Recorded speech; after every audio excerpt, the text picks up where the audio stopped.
కేవలం 3,000 మంది సాధు సైనికులు కలిసి 30,000 మంది సైన్యమైన ఆఫ్ఘనిస్తాన్ ఎలా ఓడించారో మీకు తెలుసా? 8వ శతాబ్దంలో భారతదేశం పైన విపరీతమైన దాడులు జరిగాయి. సో ఇది గమనించిన ఆది శంకరాచార్యులు గారు 3,000 మంది సాధు సైన్యాన్ని ఏర్పాటు చేశారు. ఇది ఎంత పవర్ఫుల్ సైన్యం అంటే గోకుల్ అనే యుద్ధం ఒక ఉదాహరణ.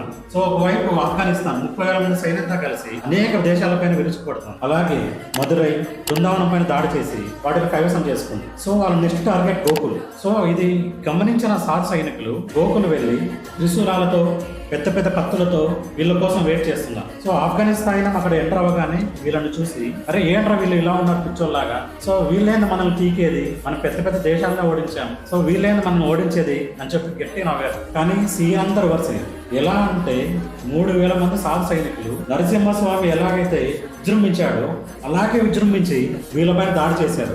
మొత్తానికి ఆఫ్ఘనిస్తాన్ సైన్యం మొత్తం ఓడిపోయింది.